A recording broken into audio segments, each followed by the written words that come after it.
'Cause I am yours and you are mine.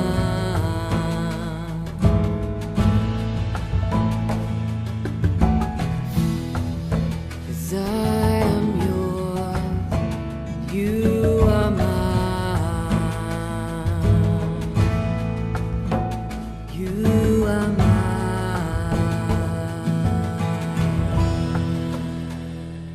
యోబు గ్రంథము 28వ అధ్యాయము మొదటి వచనం నుండి. వెండికి గని కలదు, పుట్టము వేయు సువర్ణమునకు స్థలము కలదు. ఇనుమును మంటిలో నుండి తీయుదురు, రాళ్లు కరిగించి రాగి తీయుదురు. మనుషులు చీకటికి అంతయు కలిగచేయుదురు, గాఢాంధకారంలోనూ మరణాంధకారంలోనూ ఉండు రత్నములను వెదుకుచు వారు భూమ్యంతరముల వరకు సంచరింతురు. జనులు తిరుగు స్థలములకు చాలా దిగువగా మనుషులు సొరంగము త్రవ్వుదురు. వారు పై సంచరించి వారి చేత మరోబడుదురు. అచ్చట వారు మానవులకు దూరముగా నుండి ఇటు అటు అల్లాడుచుందురు. భూమి నుండి ఆహారము పుట్టును, దాని లోపలి భాగము అగ్నిమయమైనట్లుండును. దాని రాళ్లు నీలరత్నములకు స్థానము, దానిలో సువర్ణమయమైన రాళ్లున్నవి.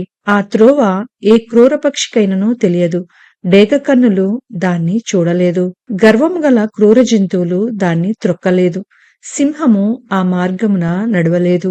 మనుషులు స్ఫటికము వంటి బండను పట్టుకొందురు, పర్వతములను వాటి కుదుళ్ల సహితముగా బోర్ల ద్రోయుదురు. బండలలో వారు బాటలు కట్టుదురు, వారి కన్ను అమూల్యమైన ప్రతి వస్తువును చూచును.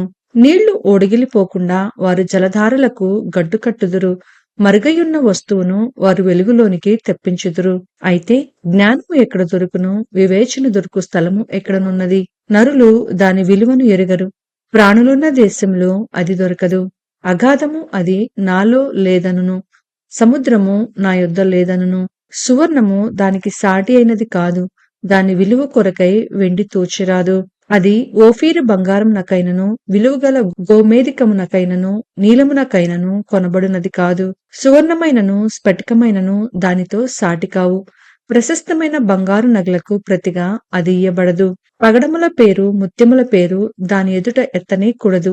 జ్ఞాన సంపాద్యము కెంపుల కన్నా కోరదగినది. కుషు దేశపు పుష్యరాగము దానితో సాటి కాదు, శుద్ధ సువర్ణమునకు కొనబడినది కాదు. అట్లయినా జ్ఞానము ఎక్కడి నుంచి వచ్చును, వివేచన దొరుకు స్థలం ఎక్కడనున్నది? అది సజీవులందరి కనులకు మరుగైయున్నది, ఆకాశ పక్షులకు మరుగు చేయబడి ఉన్నది. మేము చెవులారా దానిని గూర్చిన వార్త వింటిమని నాశనమును మరణమును అనును. దేవుడే దాని మార్గమును గ్రహించును, దాని స్థలము ఆయనకే తెలియను. ఆయన భూమ్యంతరముల వరకు చూచుచున్నాడు, ఆకాశము క్రింది దానినంతటిని తెలుసుకొనుచున్నాడు. గాలికి ఇంత బరువు ఉండవలెనని ఆయన నియమించినప్పుడు, ప్రమాణమును బట్టి జలములకు ఇంత కొలతయని ఆయన వాటిని కొలిచి చూచినప్పుడు, వర్షమునకు కట్టడ నియమించినప్పుడు, ఉరుముతో కూడిన మెరుపునకు మార్గము ఏర్పరిచినప్పుడు ఆయన దాన్ని చూచి బయలుపరిచెను, దానిని స్థాపన చేసి దాన్ని పరిశోధించెను. మరియు యెహోవా యందలి భయభక్తులే జ్ఞానమనియు దుష్టత్వము విడిచుటయే వివేకమనియు ఆయన నరులకు సెలవిచ్చెను. యోబు గ్రంథము 29వ అధ్యాయము మొదటి వచనం నుండి. యోబు ఇంకొకసారి ఉపమాన రీతిగా ఇట్లనెను. పూర్వకాలముననున్నట్లు నేనున్న ఎడల ఎంతో మేలు, దేవుడు నన్ను కాపాడుచుండిన దినములలో ఉన్నట్లు నేనున్న ఎడల ఎంతో మేలు. అప్పుడు ఆయన దీపము నా తలకు పైగా ప్రకాశించెను, ఆయన తేజము వలన నేను చీకటిలో తిరిగిలాడుచుంటిని. నా పరిపక్వ దినములలో ఉండినట్లు నేనుండిన ఎడల ఎంతో మేలు. అప్పుడు దేవుని రహస్యము నా గుడారమునకు పైగా నుండెను, సర్వశక్తుడు ఇంకనూ నాకు తోడయుండెను. నా పిల్లలు నా చుట్టూ నుండిరి, నేను పెట్టిన అడుగెల్లా నేతిలో పడెను. బండ నుండి నా నిమిత్తము నూనె ప్రవాహముగా మారెను. పట్టణపు గుమ్మమునకు నేను వెళ్ళినప్పుడు, రాజవీధిలో నా పీఠము సిద్ధపరచుకొనినప్పుడు యవనులు నన్ను చూచి దాగుకొనిరి, ముసలివారు లేచి నిలువబడిరి. అధికారులు మాటలాడుట మాని నోటి మీద చెయ్యి వేసుకొనిరి, ప్రధానులు మాటలాడక ఊరుకొనిరి, వారి నాలుక వారి అంగిలికి అంటుకొనెను. నా సంగతి చెవినబడిన ప్రతివాడు నన్ను అదృష్టవంతునిగా ఎంచెను, నేను కంటబడిన ప్రతివాడు నన్ను గూర్చి సాక్ష్యమిచ్చెను. ఏలయనగా మొర్రపెట్టిన దీనులను, తండ్రి లేని వారిని, సహాయము లేని వారిని నేను విడిపించితిని. నశించుటకు సిద్ధమై ఉన్న వారి దీవెన నా మీదికి వచ్చెను. విధవరాండ్ర హృదయమును సంతోషపెట్టితిని. నేను నీతిని వస్త్రముగా ధరించుకొనియుంటిని, కనుక అది నన్ను ధరించెను. నా న్యాయ ప్రవర్తన నాకు వస్త్రమును పాగాయు ఆయను. గ్రుడ్డివారికి నేను కన్నులైతిని, కుంటివారికి పాదములైతిని, దరిద్రులకు తండ్రిగా ఉంటిని. ఎరుగని వారి వ్యాజ్యమును నేను శ్రద్ధగా విచారించి తిని, దుర్మార్గుల దవడ పళ్లను ఊడగొట్టి తిని, వారి పళ్లలో నుండి దోపుడు సొమ్మును లాగివేసి తిని. అప్పుడు నేనిట్లనుకొంటిని, నా గూటి యొద్దనే నేను చచ్చెదను, హంసవలే నేను దీర్ఘాయువు గలవాడనవుదును. నా వేళ్ల చుట్టూ నీళ్లు వ్యాపించును, మంచు నా కొమ్మల మీద నిల్చును. నాకు ఎడతెగని ఘనత కలుగును, నా చేతిలో నా విల్లు ఎప్పటికిని బలముగా నుండును.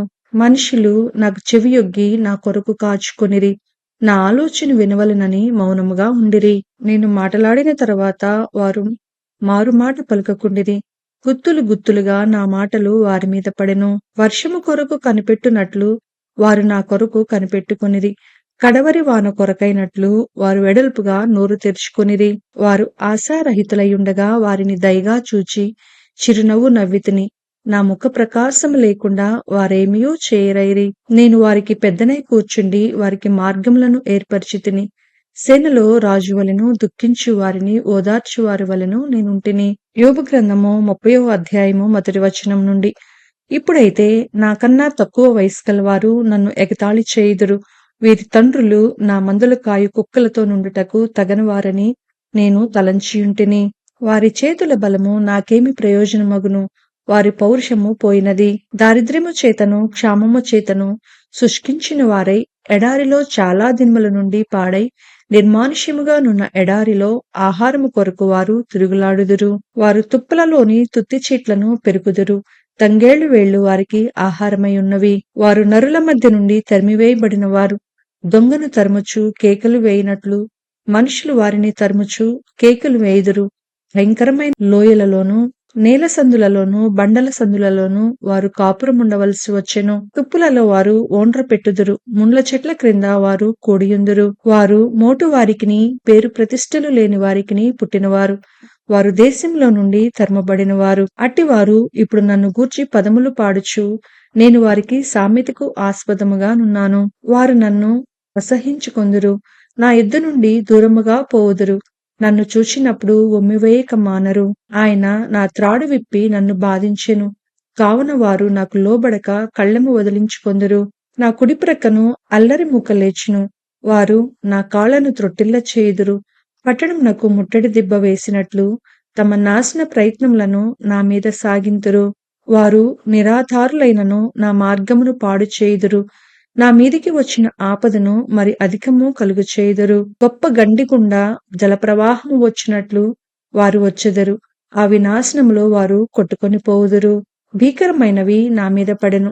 గాలి కొట్టివేయినట్లు వారు నా ప్రభావమును కొట్టివేయుదురు. మేఘము వలె నా క్షేమము గతించిపోయెను. నా ఆత్మ నాలో కరిగిపోయి ఉన్నది. ఆపద్దినములు నన్ను పట్టుకొని ఉన్నవి. రాత్రి వేళను నా ఎముకలు నాలో విరుగగొట్టబడినట్లున్నవి. నన్ను బాధించు నొప్పులు నిద్రపోవు. మహారోగ బలము చేత నా వస్త్రము నిరూపమగును. మెడ చుట్టూ నుండు నా చొక్కాయి వలె అది నన్ను ఇరిగించుచున్నది. ఆయన నన్ను బురదలోనికి త్రోసెను.